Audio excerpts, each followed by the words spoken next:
folks, this is Pastor Mike Hoggard, pastor of Bethel Church in Festus, Missouri, and head of prophetic research ministry with another Watchman video broadcast. Let me show you a picture. I'm sure you have seen this picture before. I've seen it all my life. Take a look at this, all right? This is evolution. If you go to Google and you type in evolution, this is the picture. In fact, you're going to see several renditions of this. I've seen this all of my life. I've heard about evolution. I was a public school graduate, and so naturally I was taught the theory of evolution. I was taught the theory of evolution as if you believe something else, there's something wrong with you. I even remember at a young age, I was sort of mystified by evolution. It was intriguing to me. I would see shows like Planet of the Apes, and which we'll talk about here in a little bit, and other shows, movies that dealt with dinosaurs and 50 million years ago, and all of this stuff. And I was intrigued by that. But by the time I got into high school, I pretty much made up my mind that the Bible was right and the evolutionary scientists were wrong. They were wrong on everything that they said. Even one time, my high school 10th grade biology teacher, who was he was an evolutionist, he let us have a debate in the classroom. And I guess the kids decided that since I'm the one that talked so much, that I should lead the debate for the creation side. And I remember giving my little spiel in the biology class about why I believed in creation versus evolution. I remember when I got done, I got some high fives from some buddies of mine in the classroom there that I knew went to church here in town. And so anyway, I've always, I guess most of my life, been a champion for the cause of creation. I don't believe in evolution. Let me say I don't believe in evolution the way that it's been portrayed so far. Let me show you this picture again. Because you see, how it sort of gives you the idea that man once started out as this, low-life form, and he eventually ascends upward, and now he stands erect, and he is on the evolutionary scale, and he's moving along, and he's self-aware. There's a part of this picture that you've probably never seen before. It's they sort of kept quiet about it because you need to think about the logicalness of evolution. If it really was this way, what is the next step? That's what we're going to talk about today. But as I said before, I believe in creation. I believe it staunchly. I believe what the Bible tells me to believe. The Bible says that all Scripture is given by inspiration of God and is profitable for doctrine. Doctrine means correct teaching. Doctrine for correction, for reproof, for instruction in righteousness, that the man of God may be perfect, thoroughly furnished unto all good works. And I'm one of these that sort of believes that if you are a man of God, then you should believe the Bible as well. You should believe what the Bible says. And I want you to understand where I'm coming from on this. If the whole core of Christianity is about what's going to happen to me when I die. Now that's what we call in theological circles, that's what we call prophecy. Because I am believing something from God that has not happened yet. Okay? And here's my thing on this, and I've thought long and hard about this. I think that if you're going to trust God for the future, that you should be able to trust Him for the past. In other words, if you think God is telling you the truth about your future, then it just seems logical that you would want to believe that God is telling the truth about our past, about Earth's history, man's history, where He came from. Let's look at some of those verses that talk about that. Genesis chapter 1, verse 1. In the beginning, God, and there that word is, created the heaven and earth. So God created everything. Then in Genesis chapter 1, verse 27. So God created man in His own image. In the image of God created He him. Male and female created He them. And God blessed them, and God said unto them, Be fruitful, and multiply, and replenish the earth, and subdue it, and have dominion over the fish of the sea, and over the fowl of the air, and over every living thing that moveth upon the earth. You see, one of the problems with evolution, one of the philosophical problems with evolution, is that it gives people the idea that you and I, as human beings, are really no different than any of the other. I want to say the word creation, because they don't believe in creation. But it gives the idea that you and I are really no more special than any other living thing on this planet. And actually, we're just pretty much on the same level as the monkeys and the grasshoppers and the birds that chirp up in the trees. We're really no different than they are. And if we get in the way of all of the other, I almost said creation again. If we get in the way of all of the other living things on this earth, then maybe we should be just gotten rid of. Have you seen the Georgia Guidestones? Go down there to Highway 77 there outside of Atlanta and find the Georgia Guidestones, and they'll tell you that one of the things that they really think is man's in the way. He needs to learn how to live equally with all of the other little animals and birds and plants and flowers. And really the only way to do that is to reduce the population, watch this now, from 7 billion people down to 500 million people. 6.5 billion people need to be gone off the planet. I wonder how they think that's going to happen. I think they already think how that's going to happen. But anyway, and yet the Bible says that when we believe that we're created, God created the heavens and the earth. He did it in 6 days. He said, I believe in creation and evolution. See, you can't do that. Well, the days of the Bible were like long spans of time that God evolved the earth and the universe and man during that time. Oh, really? You see, that's not what the Bible says. The Bible says phrases like, and the evening and the morning were the first day. And the evening and the morning were the second day. And the evening and the morning were the third day. And the fourth day and the fifth day and the sixth day.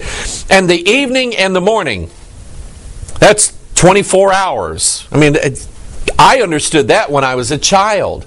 So it doesn't mean long spans of time. It means exactly what God said it means. 1, 2, 3, 4, 5, 6 literal days, and God created everything. Just like that. He said it, and it came to pass exactly the way He said it.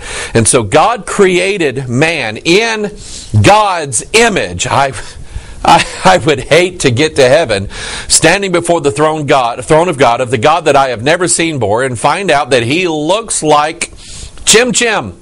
Okay? I would not want that. I don't think that we were created to be chimpanzees and gorillas. My father-in-law, very wise man, didn't have a whole lot of public education, okay? But he always asked the question, if it's true we came from monkeys, why are there still monkeys? Not bad. Not bad. Okay? This is how he did it. Genesis chapter 2, verse 7. The Lord God formed a man of the dust of the ground. Didn't say anything about monkeys or protoplasm in a pool of goo or anything like that. And breathed into his nostrils the breath of life, and man became. I want you to look at that word, became. Man became a living soul. How? By the actions of God breathing His breath into man's nostrils. Nothing about a gradual process over millions and millions and millions of years. It doesn't say anything about that. It said God took man, He formed him out of the dust of the ground, went, and man was alive. Just like that. The Bible does not teach evolution. It'll teach you creation. It'll teach you the fact that not only did God create all the animals and birds and plants and trees, not only did God create all the fish and the whales and the sun and the stars, but God created mankind. And God created mankind in a special fashion than He created anything else. He actually took man and breathed into his nostrils the breath of life. Man became a living soul, not just a biological function. Man became a living soul. And so God created man. We are His, I'll read this verse here in a little bit.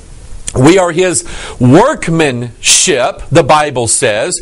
God formed us and fashioned us in a particular way, which means that, see when you make something, pretty much common law says when you make something, you have rights. over it. Okay?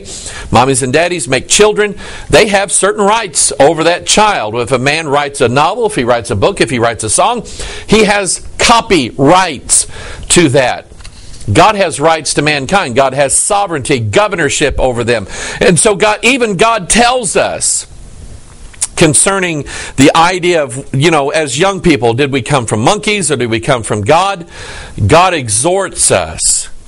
In the book of Ecclesiastes, chapter 12, verse 1, remember now thy Creator in the days of thy youth, while the evil days come not, nor the years draw nigh, when thou shalt say, I have no pleasure in them. You see, God is commanding us to remember our Creator, not necessarily when we get old, but remember Him in the days of our youth. And I want you to think about the wiles of the devil, how the devil has stolen into the educational processes literally all over the world. There's not a public school or university anywhere in the world that doesn't teach evolution and teach it as fact and say, if you're a creationist, you're just an idiot. Get off our staff. Get off our campus. They won't tolerate anyone who has an adverse opinion of it. And they have, the wiles of the devil has come into the public school system and taught entire generations of children, you're not any more special than that fish over there. You're nothing. You're just part of the biological processes of the earth. And if Mother Nature, you see, they say they don't believe in a God. Maybe they're right. They believe in a goddess. They say if Mother Nature says, man, you've had your chance, you're ruining me, get off, and then we'll let the cockroaches take over, well then, so be it. That's not the message that God sends. God sends, remember thy Creator in the days of thy youth. Remember me. I'm the one that made you, and I have rights over you, and I can say what I want to do with you. You need to remember me and not forget what I said in my word. Isaiah 43 verse 1, the Bible says, But now thus saith the Lord that created thee, O Jacob, and he that formed thee, O Israel, fear not, for I have redeemed thee, and I have called thee by my name. Thou art mine. You see, this goes to what I was saying. God says, I made you. I can do what I want with you. I have called thee by my name, and thou art mine. And He says, I created thee, and then He says, I formed thee. You see, evolution says that it was all accidental how this all happened, which to me is that's the dumbest thing I've ever heard of in my life. That all of these millions of accidents happened, okay, to form all of these different things of life that are on this planet. It startles the imagination when you think of how it might have worked. It was all by accident, they said. God said, no, I did it on purpose. It was deliberate. I formed thee. And because I formed thee, you're mine. Okay? I'm your God. See, that's part of it right there. Why do people not want to believe in creation? Why do they want to believe in evolution? They believe in evolution because it lets them believe that there is no God and they can do whatever they want to do. They can then determine and dictate their own morality. They can live in all the pleasures of life and not have to answer to anybody. And then when they die, they're just dead. It's no big deal. God says it ain't so. Revelation 4:11. This answers the question of why.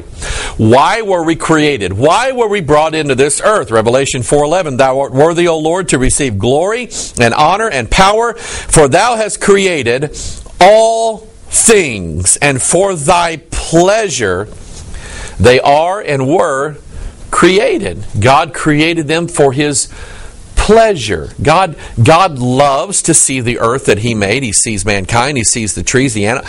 I tell you what, I like, you might want to call me a tree hugger, although I've never went, I love you, tree. Okay? I mean, I use trees for firewood and for climbing up for deer stands, and when I was a young man, there wasn't a tree I wouldn't climb.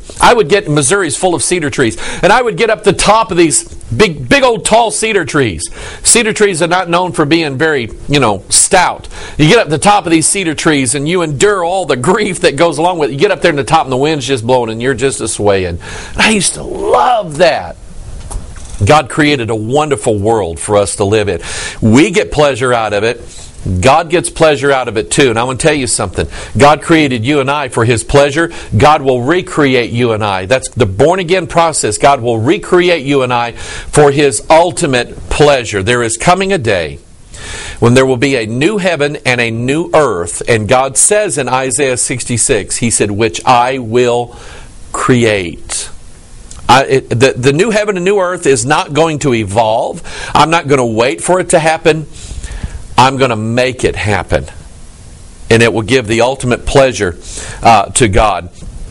Notice how this idea, I'm going to read some verse here in a little bit. Notice how this idea of creation is linked to someone's salvation. Remember when David, when he committed that sin with Bathsheba and then had her husband killed, tried to cover up the pregnancy, and boy, what a rat bag David was, okay? And yet God said he was a man after His own heart. That just sort of shows you the nature and the character of God, that He loves His creation even though they sin. God knew that David had a soft heart. And so here is David, even after that wicked sin, he writes in Psalm 51, create in me a clean heart, O God. Now, I just believe the words of the Bible. And I think that word create there is a better word than, Lord, I hope I evolve into a higher form. That's not what David said. Lord, you created me. Now I'm asking you to create in me a clean heart. I want a clean heart. So listen to this, 2 Corinthians chapter 5, verse 17. Therefore, if any man be in Christ, he is a new creature. New creature. That means he was created. Old things are passed away. Behold, all things are become new. That's the new heaven and new earth. God said, which I will create. I will create. In fact, I won't leave it up to you to make it. That gets into the whole Tower of Babel thing and the New World Order and all this stuff. Okay? There's always an opposite to God. God says, I'll create it, and it'll be perfect.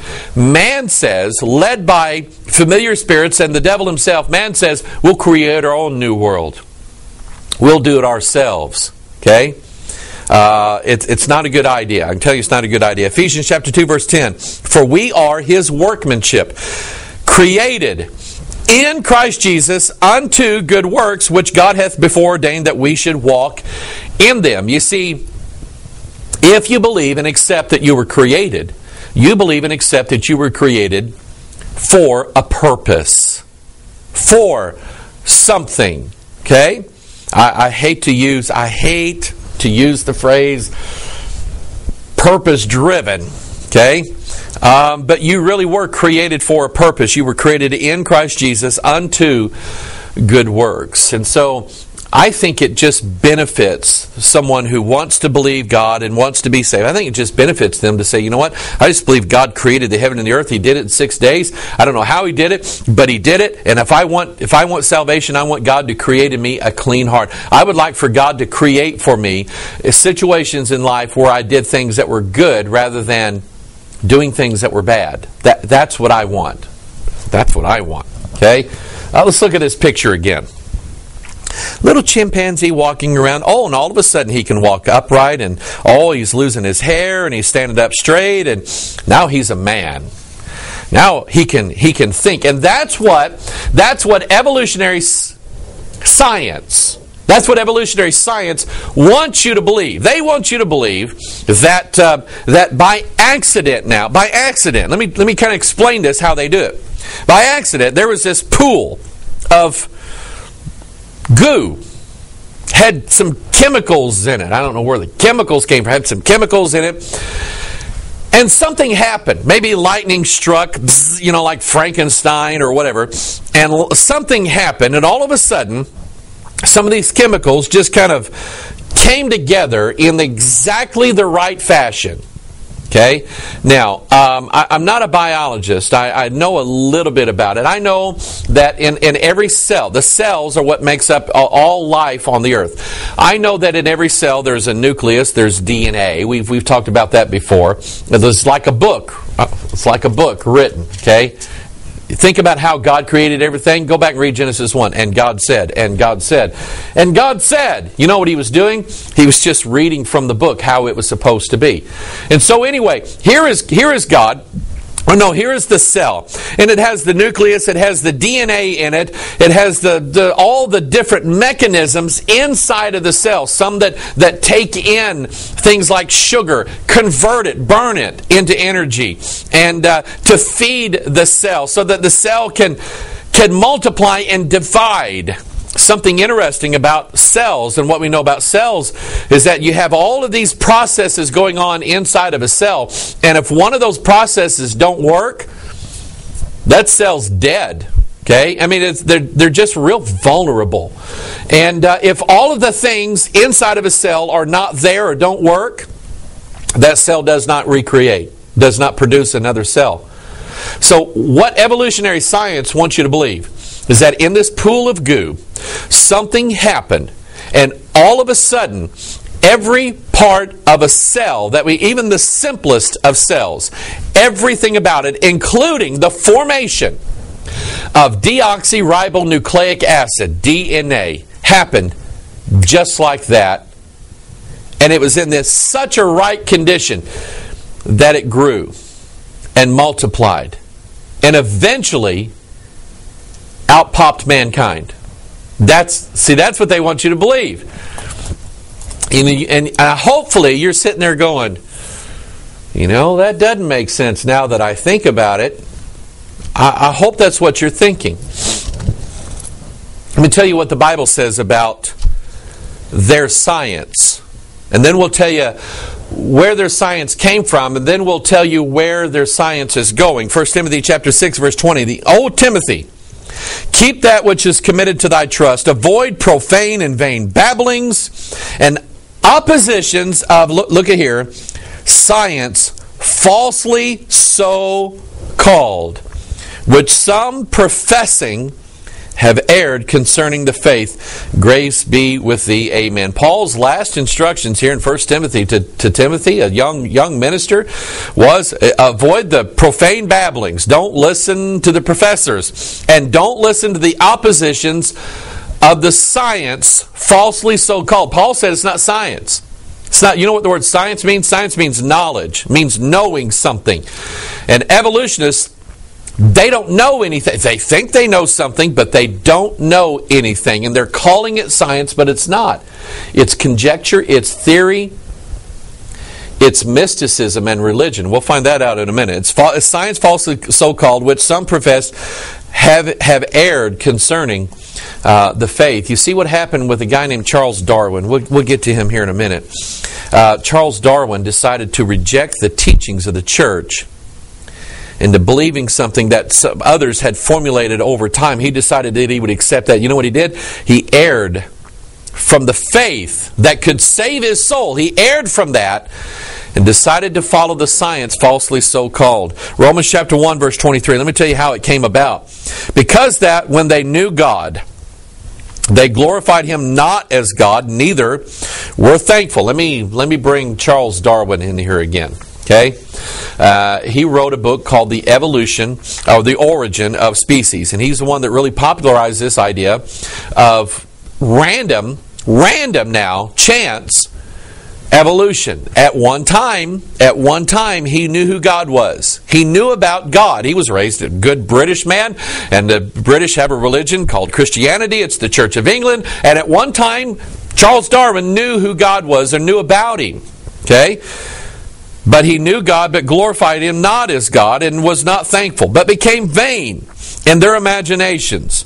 And their foolish heart was darkened. Verse 22, professing themselves to be wise. See, it keeps throwing this word professing in. Professing people are called professors. Okay?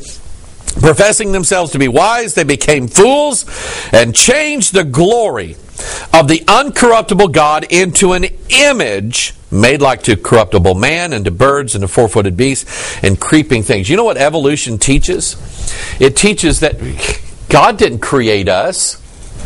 We just, without even knowing it, we created ourselves. That's the religion of evolution. And Paul told us about them in Romans that they've changed the glory of the uncorruptible God into the image made like to corruptible man. Evolution births humanism. Humanism says man, listen to this now, man is his own deity, his own God.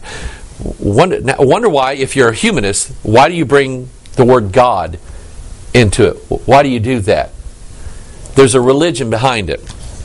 Romans chapter 1 verse 25, who changed the truth of God into a lie and worshipped and served, here it is, the creature more than the Creator, who is blessed forever. Amen. They worship the creature. They say, oh, the beauty of the species, the beauty of evolution, the miracle of evolution. You hear them talk about this as some amazing thing. They worship the creation rather than the Creator. See, it's all still about religion. Even though they say, oh no, this is science and this is humanism. No, it's still about religion. Back to Charles Darwin, on the origin of species. This is the book that he wrote. Like I say, at one time, he used to be a guy, he knew something about God, but at some point, he decided that he didn't believe the Bible. He wasn't going to believe the Bible. And so he's the one that first really put forth this idea. In a climate now in the mid to late 1800s, you have sort of a renaissance of critical thinking. Westcott and Hort, the two guys who are responsible for all the false Bible translations. See that symbol there? Okay, that symbol represents evolution. Westcott and Hort came about at this time. Helena Blavatsky. We're going to talk about her in a little bit, okay? But there was like this occult rising and people questioning God and people questioning the Bible. It sounds a lot like the time that we're in right now. By the way, this occult revival that took place in the 1800s influenced a young German soldier by the name of Adolf Hitler. Just kind of throw that in there, okay? You see, that kind of critical thinking and that kind of questioning God, it always births an Antichrist. It always does. And this is where we're headed right now. Here's something I've never read Origin of the Species. And some of you might be saying, well, if you did, you'd have your eyes open. Okay? I've never read it. I wouldn't believe it if I did. I'm just going to believe this Bible right here. You say, well, you're awfully closed-minded. You are too for just believing in evolution. Okay, just throwing that in there. But someone pointed this out to me one time and I went, oh, I know what that means. The front cover, you know how you open up these old books. Okay, here is Morals and Dogma, which, believe it or not, it's a book about evolution. Okay?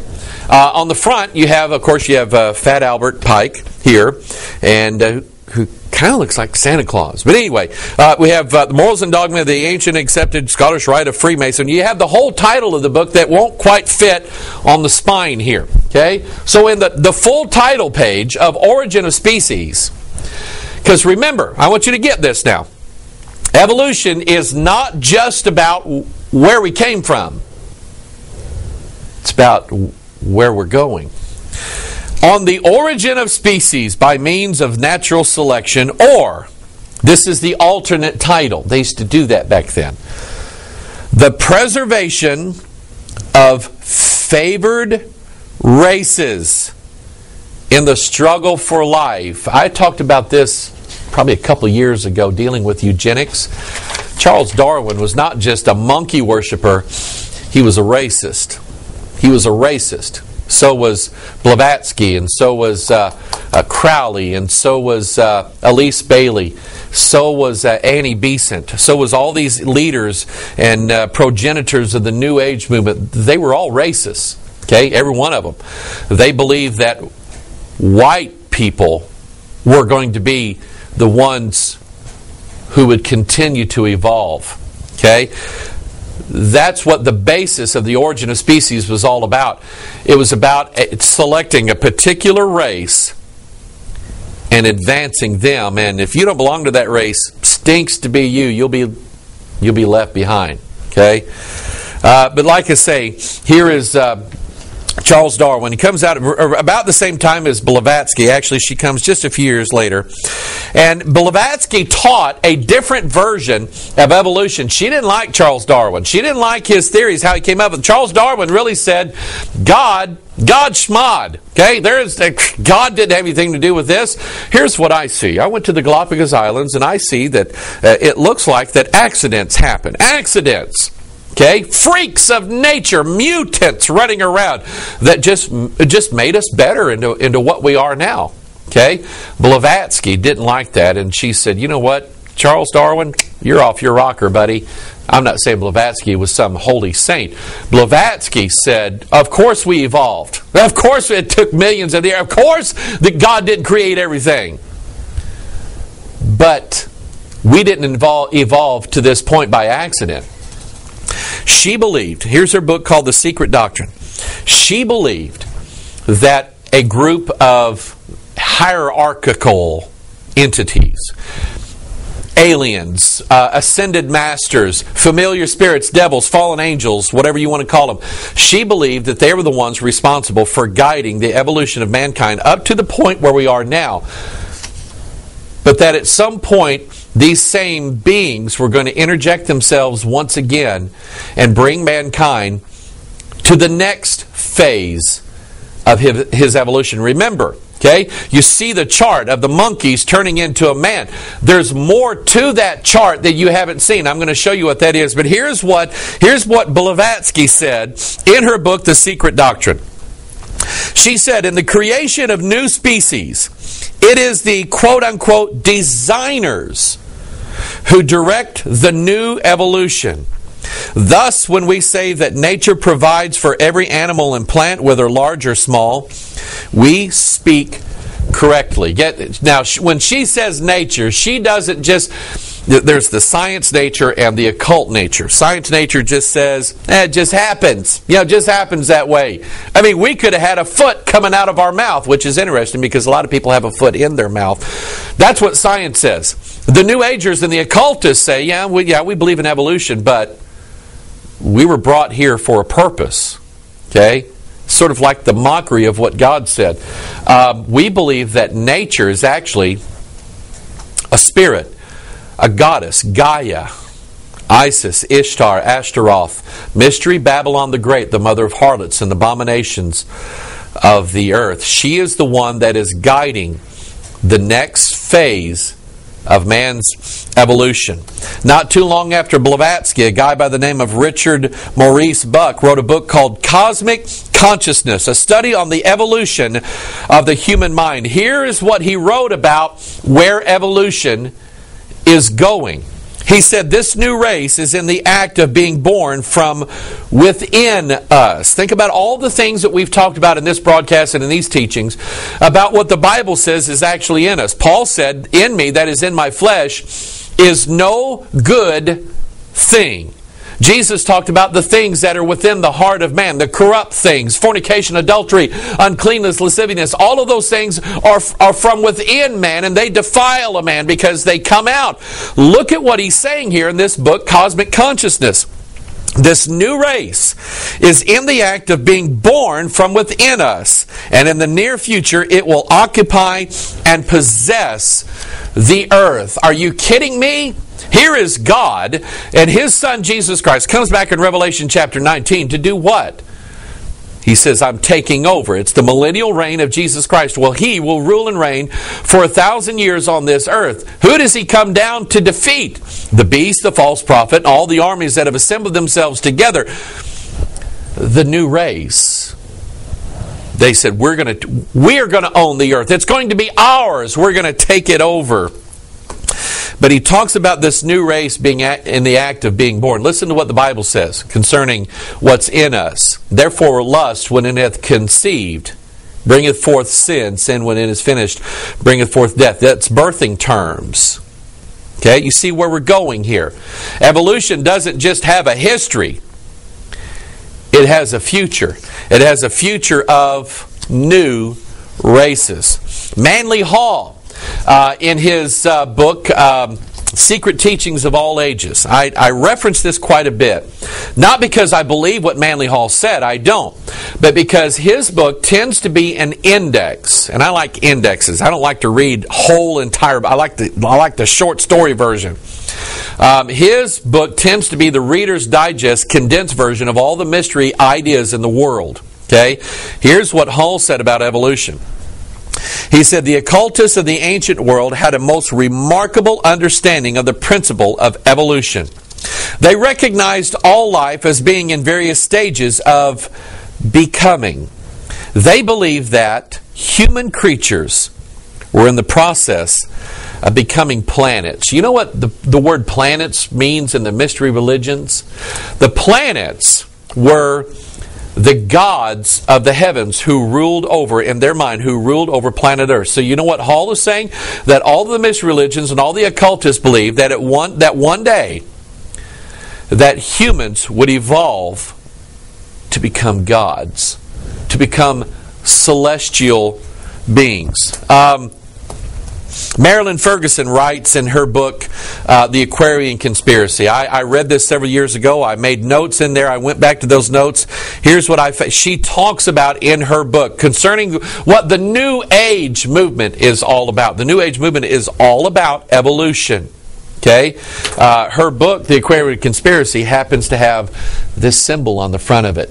This is a symbol for man's next phase of evolution. She talks about human metamorphosis, emerging man, new person, homo novus, a new human being. In other words, so here we have the occultists, we have Charles Darwin. We have the early progenitors of the New Age movement saying, yeah, we're going to evolve into a new race. We're going to be like a new species. We're going to have new DNA. Our chromosomes are going to be all transformed, and all of these things are going to happen. And then mankind will bring in this wonderful era of peace and enlightenment. We even get into Rosicrucian doctrine, Freemason doctrine, Rosicrucian doctrine. They have this idea of the rose blended with the cross. And if you don't remember what the cross represents, I'll show you here in a little bit. But here is basically the core of Rosicrucian doctrine. The manner and the means by which the present day man is transformed into, here it is, the divine Superman. This symbol, the Christian rose cross, shows the end and aim of, here it is, human evolution. The solution of the world mystery, man's past evolution, present constitution, and particularly the secret of his future development. So you know what they're saying? In our religion of the Rose Croix, the Rosicrucian doctrine, here's what we believe. We believe that at the core of our doctrine is the idea that man is going to become God, the divine Superman. You've heard of Superman before. Up and away. Did you know that he fell from heaven? And think about the symbolism of Superman. You say, you read too many comic books. No, I used to. But I just happen to know this about Superman. He fell from the heaven. He was from a race of beings that were superior to us. He fell from the sky. He's from a planet called Krypton. You know what the word Krypton means? It means secret. It means a mystery. Okay? That's what the planet Krypton represents. He came out of the mysteries. He fell to the earth. He grows up to be a god on this earth. Go watch the original movie Superman with Christopher Reeve. Okay? You'll hear him called a god in this movie. And then, of course, you move on and the god mates with the human Lois Lane and she has a hybrid baby. Genesis chapter 6, go read it. That's what Rosicrucian doctrine is all about. The cross, remember, is a picture of the chromosome, the X chromosome, where all of our DNA is stored. And so I have found out from reading, just various sources in the New Age and the occult, that basically the whole core and the direction that all of the New Age teaching and all the mystery religion teaching is centered upon is the idea of the DNA of mankind. The Bible calls DNA seed. Daniel chapter 2. Daniel prophesied that a kingdom was going to come. They were going to come down. Okay? Daniel chapter 2, the toes of the feet were part of iron, part of clay, so that the kingdom shall be partly strong and partly broken. And whereas thou sawest iron mixed with miry clay, they shall mingle themselves with the seed of men. They're going to do so. And if you study the UFO teaching, if you study the New Age movement, you will understand. You hear things on the internet about DNA activation and DNA transformation and triple helix and all this stuff, and we've taught on this stuff. You'll hear that because they're teaching everybody that at some point these ascended masters are going to come down and they're going to tweak man's DNA. It's like turning a switch on. They're going to flip a switch, and all of a sudden man is going to evolve. What man used to have is 2 strands of DNA. Now they're going to mingle themselves in with the seed of men. That's what that symbol is all about. How did that get started? Okay? The seed has already been mingled. Genesis chapter 3. I've highlighted here, and you've heard me teach this before, but in case this is the very first time you've heard me, I've highlighted for you in the King James Bible the words that the serpent, spoke to Eve in the Garden of Eden. Yea, hath God said, ye shall not eat of every tree of the garden.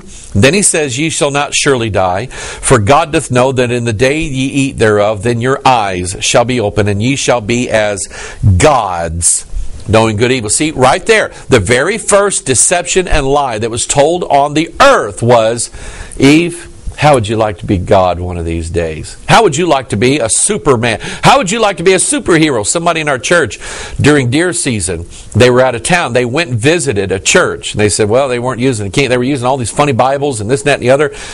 And he said the whole sermon was about how you could be a superhero. How you could have powers. And this. That's what the whole sermon was about. I got some things to talk about that's evolution's moving into the church. Not so much the former teaching of evolution, but where it's headed. But here we have the serpent planting his seed into Eve. How did he do it? He spoke. He said, well, I don't understand that. Mark chapter 4, the parable of the seed and the sower. Here we have a seed, sows in the ground. Jesus said, let me tell you what this parable is. The seed is the word, or he says the seed is the word. And there is incorruptible seed, which is the word of God. There is corruptible seed, which was Satan's words in the Garden of Eden. And I counted these words. 46 in the King James Bible, exactly, that Lucifer spoke in verse 1 and in verses 4 and 5. That's what he said to her and implanted his seed there by speaking that to her. Okay? Matthew chapter 13, verse 24. Listen to this parable that Jesus taught. Another parable put he forth unto them, saying, the kingdom of heaven is likened unto a man which sowed good seed in his field. See, here's God, and he puts Adam in the midst of the garden, his wonderful creation. So much so that God calls him in Luke chapter 3, the Son of God. Adam was a prototype of the Son of God. And here is Adam in the garden. God fashions his wife from his flesh and blood, so their DNA is absolutely the same. And now something happens. The enemy comes in, the dragon, the devil, the serpent. Verse 25, but while men slept, his enemy came and sowed tares among the wheat and went his way. Something was sowed inside of there. The 46 words matching the 46 chromosomes of man's DNA. I talked about Rosicrucianism a while ago. The Masonic House of the Temple Lodge in Washington, D.C., the Grand Lodge of all of American Freemasonry. This magnificent building with all these little pagan symbols all over it. You see, it has 2 structures. It's made, first of all, like a Greek temple, and then on top of it, it has a step pyramid on it. There are 33 of these columns that support this Greek temple. And then there are 13 steps on this pyramid on top of it. 33 plus 13 equals 46. It's the number of chromosomes. It's the number of words that the devil spoke to Eve. Even in the 2 branches of Freemasonry. The more I study Freemason, the more I realize that Freemasons don't even pick their nose without it having a symbol to it. Here we have Freemasonry. You have the Scottish Rite and the York Rite. And everybody says, well, they just went two different ways. And there's a reason. You see, the Scottish Rite has 33 degrees in it. The York Rite has 13 degrees in it. And I want you to note, that's 46, by the way, same number. And I want you to notice that Freemasonry, here you have these guys on the lower part, and they hope to ascend to a higher level, one step at a time. That's what Freemasonry is all about. It's about the evolution of man, because it's based in part upon Rosicrucian doctrine, which talks about the past of man and his future evolution, him becoming a god. That's what Freemasonry is with its levels. You get to the high level. Now you can be the worshipful master. You can be a god. It's the exact same thing as what's taught in evolution. Evolution says, we started out in this primal state, but over time we've gotten better. And I told you, you've seen this image before, the chimpanzee turning into a human being. There's something missing, something left out, something you haven't seen yet, is that it doesn't stop with just man. It goes one step further into the Superman, is what it's about. The fusion, as Ray Kurzweil is one of these futurists. Ray Kurzweil's made a lot of statements here lately, and he's made a lot of press. Time magazine even featured him and his ideas on the front cover of Time magazine this year, 2045, the year man becomes immortal. Here we have this person here that's linked in with electronics. Somehow, some way, scientists are going to figure out. Ray Kurzweil was predicting, hey, we're close. Within the next, let's say, 30, 40 years, we're close now to the point where man, the word immortal, it means God, where man will become immortal. Rather than as in 1 Corinthians chapter 15, where the Bible talks about mortality, or this mortal must put on immortality because God changes us. Man says, God, we don't need you. We'll change ourselves. We'll either do it electronically, or we'll do it genetically, or we'll figure out a way of doing it both ways. But we are going to become gods. We just have to change some things. We have to tweak some things and change it. We might need a little help, but man is going to become a god one of these days. This article was sent to me yesterday. As I'm putting this together, I could not believe my eyes. This is recently. Bionic contact lens to project emails before eyes. The vision is to stream real-time information in front of the eyes. A new generation of contact lenses that project images in front of the eyes is a step closer after successful animal trials, say scientists. I want you to stop and think about this, okay? You're driving down the car, you hear a beep, you pull your cell phone out, someone sent you a text message. And you know what we do? We think we're already gods. We think that we can drive the car, pay attention to oncoming traffic, and write a note with our thumb. That's what we think, and it doesn't work out all the time, does it? So we're not gods yet. And this is called the singularity, the point at which computers become so smart and that humans meld with these computers somehow, some way. And I had said even back then, and I'm not some big prophet or some big prognosticator, but I just kind of could see where it was going. And I said, you know what, at some point, we won't be using our thumb to send text messages. We'll just go blink, and we can keep on driving and send our text message. In fact, at some point, we may not even have to do this to drive our car. We'll just go and drive our car.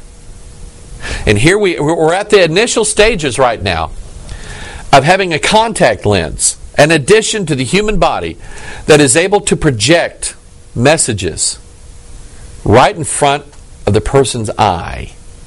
And then they never have to look away. We're getting close, people. We're getting very close. Here is a man by the name of Juan Enriquez. making some waves. I had several people send me this article. MTech, get ready for a new human species. Now that we can rewrite the code of life, Darwinian evolution can't stop us, says investor Juan Enriquez. He's writing in here about it. He's like Ray Kurzweil. He says at some point we're going to write our own Bible. We're going to write our own book. Our DNA, it's got some mistakes. We're going to change that. We're going to fix it. We're going to fix what's wrong with us. We're going to become gods without the blood atonement of Jesus Christ. That's really what this is all about. It's like the devil saying, God, we don't need you. That's what's going on here. Okay? The question was asked, why do you think there's going to be a new human species? Juan Enriquez says, the new human species is one that begins to engineer the evolution of viruses, plants, animals, and itself. As we do that, Darwin's rules get significantly bent and sometimes even broken. By taking direct and deliberate control over our evolution, we are living in a world where we are modifying stuff according to our desires. I want to be a God. I want to be able to do this and do that without being held accountable to my Creator. You see what's going on here? Here's another article. Corporations are patenting human genes and tissues. Okay? They're able to rewrite. They're able to rewrite the code of life. And here it is, right? I want you to get this. Because if the scientists... Now, I'm going to show you this, okay? I'm going to illustrate this. This is perfect right here. I believe that this is the book that God wrote. Okay? I believe that God wrote this. And I don't have a right to change this book. And actually, in earthly realms, this book is actually copyrighted, protected. You say, King James Bible is not copyrighted. In the United Kingdom it is. It falls under what's called the Royal Letters Patent. When King James authorized this book to be translated and they delivered it to him, he said, it's done. And nobody can change it. He put it under the Royal Letters Patent, which means the crown, the monarchy of England, owns this book in the United Kingdom. And they say nobody has a right to change this book. It belongs to the monarch of England. Okay, right now it belongs to the Queen. It'll belong to her heir, whoever that is. That's who it'll belong to, and no man has a right to change it. They say, fine. We'll rewrite it. We will significantly change it so we can apply for and receive our own copyright. New King James, NIV, New American Standard, New English Version, the Holman Standard, I mean, you name it. The Message Bible, they're all copyrighted. Okay? They said, you know what? We can't change that one. We'll just write our own. That's what they did. Now it's not the Word of God. It's the words of the committee. It's their words. You see, because this article here, corporations are patenting genes and tissues. You know what that is? They're taking what's already been written and they're rewriting it. And they're saying, it's ours. It's our book. It's our DNA. It's our genes. It's ours. Listen to this. 2 Timothy chapter 2, verse 15. Study to show thyself approved unto God, a workman that needeth not to be ashamed, rightly dividing the word of truth. But shun profane and vain babblings, for they will increase unto more ungodliness. And listen to this. And their word will eat as doth a canker. You know what that word means? Cancer. Okay? Their word doth eat as a canker, of whom is Hymenaeus and Philetus, who concerning the truth have erred, saying that the resurrection is past already, and overthrow the faith of some. So watch this, okay? These people here said that this has errors. We're going to correct them. The genetic scientist says, it's so terrible. Let's change it. And then we'll copyright our changes. That way it's ours. I think that you should be able to see here a time when a human being will no longer be born free. He'll belong to the company. That's what he'll do. Here's another article. Pandemic possible. Scientist genetically modifies bird flu with scary results. They're tampering with it. Okay, and they think they're smart enough to figure out, oh, it's safe. This article here, genetically modified mutants, quote, safe for release into the wild. They're taking little mosquitoes and they're tweaking their DNA a little bit so that the mosquitoes don't carry the malaria virus anymore. And they say, it's safe. Don't worry about it. Okay? Now, I don't know about you, but I've seen all the movies. I've seen all the movies where the scientists modify something and it turns out bad. I've never seen the movie where the scientists modify something and it turns out to be glorious. Okay? There was a movie here, what was it, last year, called Species or something. I don't remember what it was called. But anyway, they mixed human and animal DNA into this gal, and okay? Didn't turn out so well, did it? Okay? By the way, she mated and reproduced, and it's going to take over one of these days. This brings us back to the days of Noah. Remember the days of Noah? Jesus said, as it was in the days of Noah, so shall it be at the coming of the Son of Man. Genesis chapter 6, verse 12, and God looked upon the earth, and behold, it was corrupt. For all flesh had corrupted his way upon the earth. And God said unto Noah, the end of all flesh is come before me, for the earth is filled with violence through them. And behold, I will destroy them with the earth. The whole earth had corrupted itself, except Noah and his generations. Genesis chapter 6, verse 9. These are the generations of Noah. Noah was a just man and perfect in his what? In his generations. Noah's generations, Noah's sons, Shem, Ham, and Japheth, and their wives, their DNA had not been corrupted. Like what was going on in Genesis chapter 6, sons of God mingling with the daughters of that. The mingling of the seed had already taken place, with the exception of Noah and his family.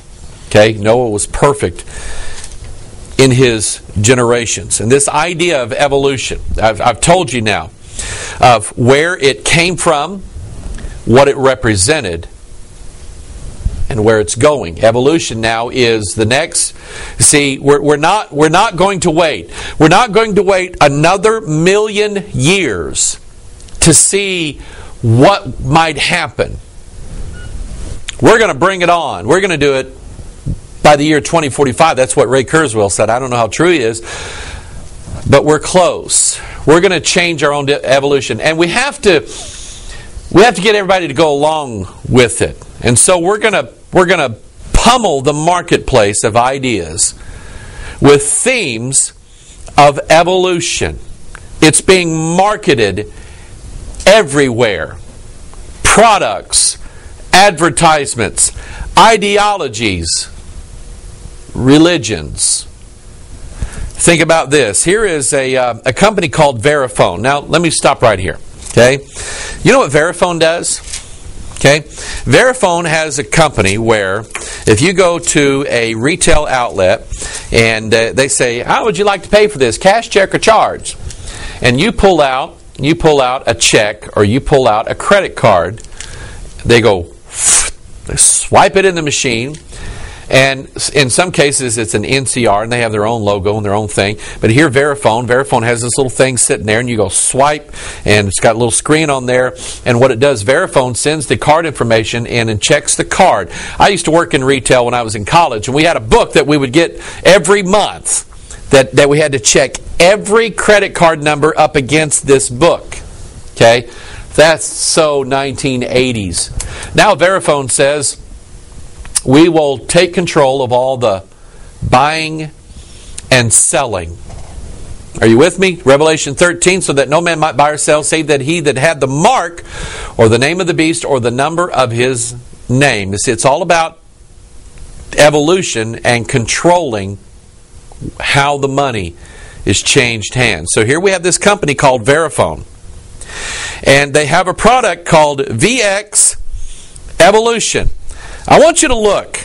They have what's called the principles of evolution. And I want you to notice how they've crafted, number one, we're dealing with the theme of evolution, and how they've crafted the V and the X. Do you know what that logo is? Here it is right here. It's the Masonic square and compass. And this particular square and compass shows you the 33 degrees of Scottish Rite Masonry and the 13 degrees of the Yorkite of masonry, and both ends of the compass are touching these two columns called Jachin and Boaz. In the Bible, these are the two columns and the front porch of the temple. Remember, the Bible says the temple is the human body. And here are these two columns, and Jachin is 23 cubits tall, and Boaz is 23 cubits tall. That's 46, number of chromosomes where our DNA is stored. Okay? And on one column is a globe of the earth, and on another column is a globe of the universe, or the heavens, the stars, the angels. And they're all mingled together in the 46 chromosomes that are represented by Jachin and Boaz, and the 46 levels of both the Scottish Rite and the York Rite of Freemasonry. I'm telling you, that symbol is about evolution, because the joining of the compass and the square produces a letter. Produces the letter G. That happens to be representative of a number, by the way. That's the number 7. It's the 7th letter in the alphabet. Read Revelation 13 and you might understand why. Moving right along here. Here's the next page of Verifone's VX Evolution thing. It says it began with great genes and evolved into genius. Now I want to stop right here. I want you to kind of think about this. This is kind of some new thoughts with me, but I think I'm on the right track here. Here we have God creating Adam and Eve, and they're in the garden, and they have access to the tree of life, and they're going to live forever. Here's the dragon, the devil, the serpent. He comes and he speaks 46 words, and he plants his corruption into the bloodline of mankind. It's kind of like when you take yeast and you put it in dough. Okay? Now, the dough doesn't go poof. It takes time. Okay? It takes a long time until finally the leaven has come to the full.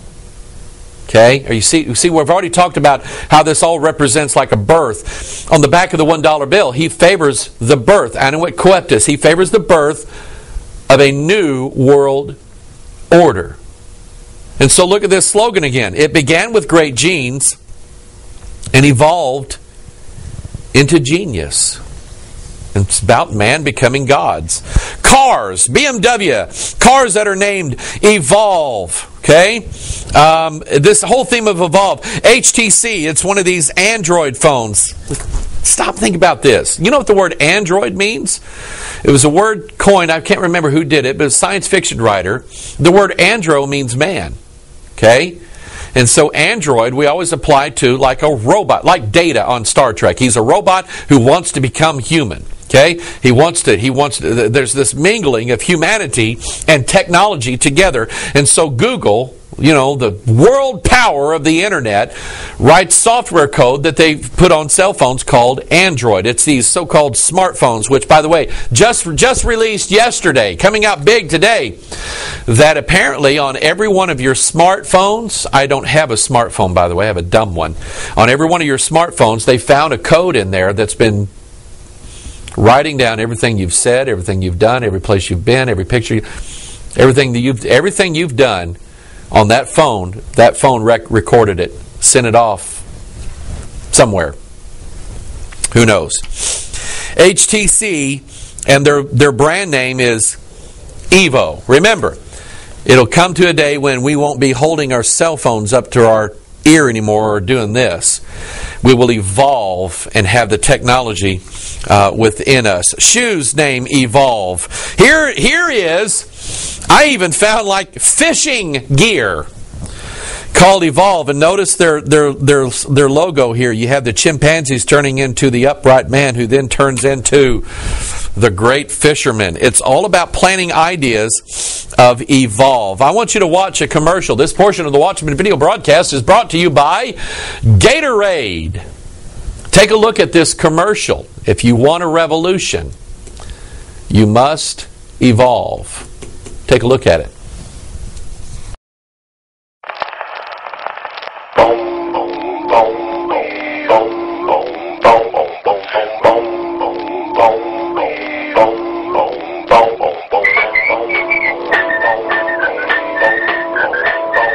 If you want a revolution, the only solution, evolve. Gotta evolve.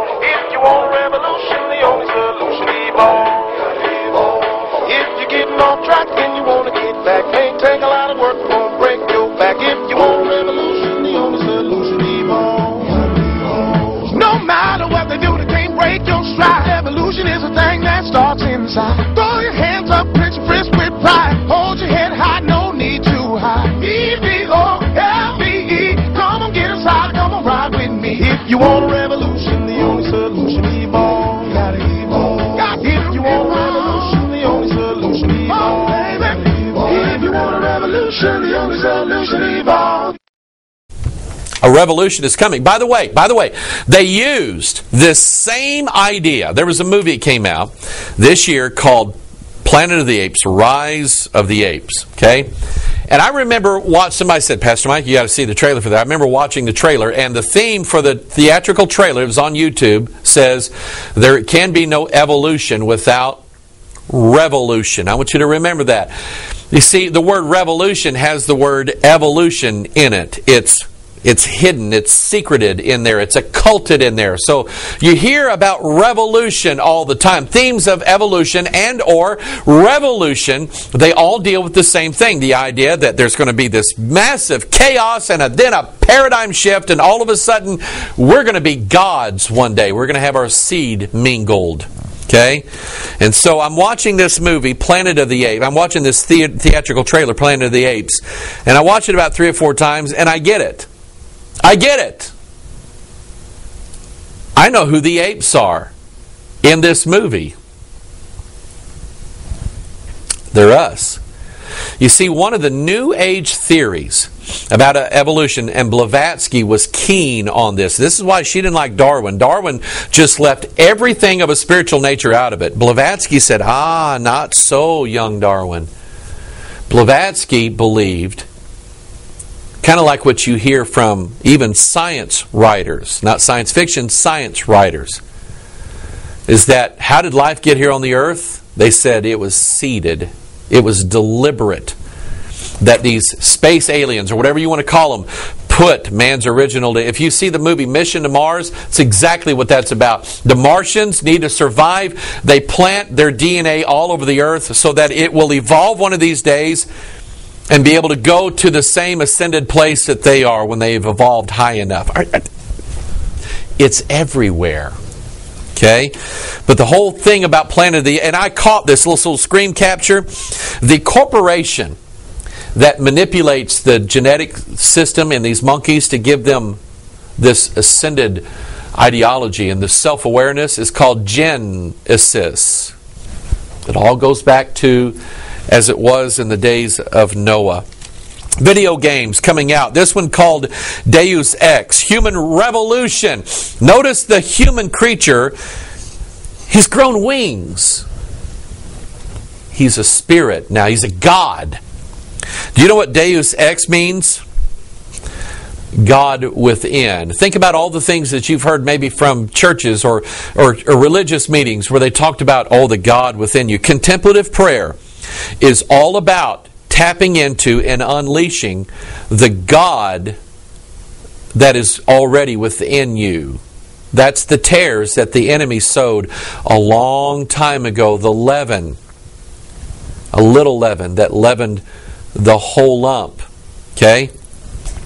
Brian McLaren was one of the key leaders in the emerging church movement, leaders in contemplative prayer, who talks all the time about paradigm shifting and about evolution and about revolution, and things must change and things, we're progressive, we have to go to the next level. That's who Brian McLaren is. And he's part of a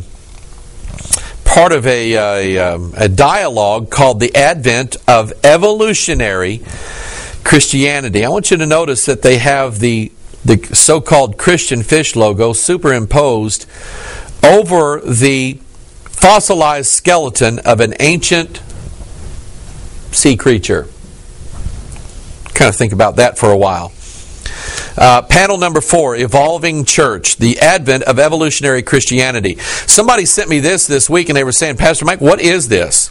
Okay, it's about evolution. It's a movement called Verge. It's actually one of these conferences for emerging, contemplative, liberal, hippie church people that says, we got to change everything. The Bible, it's not the Word of God. It's the biblical narrative. But we think God is bigger than, we think that God is within sight of us all. And so they named their conference Verge. You know what that is? It's just a shortened form of the word converge. That means these up here are going to clash and bring and join with these down here. Heaven is going to meet with earth. We've talked about that. They shall mingle themselves, converge themselves with the seed of men. And so you see the three stripes there in the word verge. That's what this is. Okay? It's a triple helix. Evolve Student Ministries. Notice the half circle over the letter E and under the letter O. That's as above, so below. That's the convergence of the two kingdoms in Daniel chapter 4. Here we have a church called Revolution Church. Remember, the word evolution is veiled inside the word revolution, and I'll show you that in a minute. Here's a church called Evolve, with one letter E pointing this way and one letter E pointing that way. They're showing, let me show you what that looks like. They're showing opposites. Here's the eagle, the double-headed eagle, the Masonic eagle, which Albert Pike says, well, this represents the heavenly kingdom and this represents the earthly kingdom, and they have converged into one body. See how simple this is? And remember, just stop and think about this. Christianity is supposed to believe that God created everything. And now they're bringing evolution into the church. They've been doing it for years. But not just the evolution that says, well, God created us as monkeys and then we, kind of progress from then.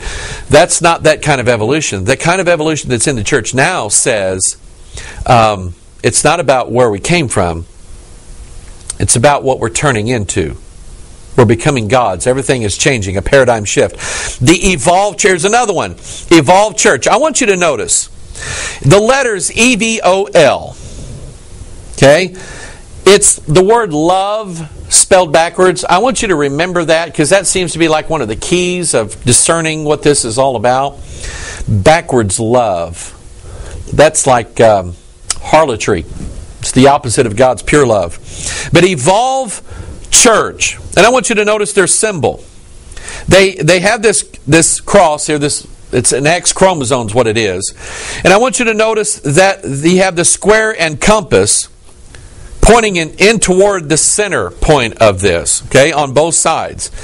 But also, I want you to kind of look at this for a minute. And I'm going to give you about 5 seconds, and I'll count it down for you. See if you can see a veiled swastika. 1, 2, 3, 4, 5. It's there. Swastika. That's Adolf. Those churches are not belong to Adolf Hitler. Let me tell you something. Remember, Adolf Hitler was a product of the occult revolution that took place in the 1800s. And Adolf Hitler was by no means a humanist. By no means was he a Christian. He was an occultist. He was being led and geared by the Thule Society. This group of people was in contact with familiar spirits. And they took an ancient symbol called the swastika. That was a symbol which represented the key to immortality. A swastika is basically an X chromosome with like opposites jammed into it. That's what a swastika is. And think about Adolf Hitler. What did he do when he got into power? He went through Germany and found every child with blonde hair and blue-eyed, and he said, "You're the Aryans. You're going to be the super race. You are better than everybody else on this planet." When the evolution comes, that's what the swastika represents. When the evolution comes, it'll happen to you and nobody else. Adolf Hitler was all about evolution, a superior race. We looked at Verifone earlier. Okay, Verifone has this idea of evolution and X chromosomes. Here's Chase Bank. There's a swastika here too. Okay, it's the symbol for man's evolution. Okay, and by the way, it's Chase is like at the top of the banking world. Why? So that no man can buy or sell, save any of the mark or the name of the beast or the number of his name. So they want to start a revolution. See that word love there? It denotes backward love, harlot love, and it shows you the concealed word evolution. Here is Joyce Myers, who is all about paradigm shifting. And she believes in a love revolution that will lead to evolution. It's about enlightenment. It's about, and the whole, here's what they think. They say, back, 15 million years ago, we were all hunched over and had hair and we ate bugs, okay? Well, our body, the evolution that is taking place primarily in our bodies, and now, we're this and that and the other, okay? The idea that evolution is going to come, they say it's not like we're going to grow a third arm out of our head. It's not like our ears are going to become massive and we'll be able to hear it. It's more about the evolution of what they call consciousness. You hear things such as a great awakening, a paradigm shift, a new thought, a new way of thinking, a new age, enlightenment. All of these terminologies apply to what they refer to as the evolution, the next stage of evolution, which is the evolution of the mind. Transhumanism is all about that. Let me tell you what that really means. One verse, and then we're done. Romans chapter 1, verse 28. Even as they did not like to retain God in their knowledge, God gave them over to a reprobate mind to do those things which are not convenient. Remember what that guy said? That guy who said, we're going to have a new race here. Not too long from now, we're going to have a new species. Human being is going to evolve into a new species. We're going to make it happen. Why? Because it's going to be the way we desire for it to happen. And God will turn man over and He will reprobate his mind. It's opposites. The devil's telling everybody, we're going to be enlightened, we're going to be awakened, we're going to be in touch with the spirit realm, where all these things. It's kind of like those who take LSD. They take this drug and all of a sudden they have this heightened awareness and they can see like into dimensions that you and I can't see. It's a chemical way, a temporary way of opening the third eye, the pineal gland, the spirit realm. Okay? But then they come down off of it and say, I need some more. There's coming a time when people are going to be awakened like this, and it's going to be permanent. And God calls it giving them over to a reprobate mind. Why? They did not like to retain God in their knowledge. So, I guess I do believe in evolution. Not that we came from monkeys, but at some point, most of mankind is going to be changed because they forsook God, and God's going to allow it. I'm going to stay on God's side. I'm going to keep believing the Bible and keep trusting it. I don't believe in evolution. I don't believe in millions. I don't believe that. I believe 6 days, 6,000 years ago, God created the heavens and the earth. And I believe that God will recreate me one of these days because I put my trust in this book. This is Pastor Mike. I love you. Keep praying for us. We'll pray for you. We'll see you the next time. Bye-bye.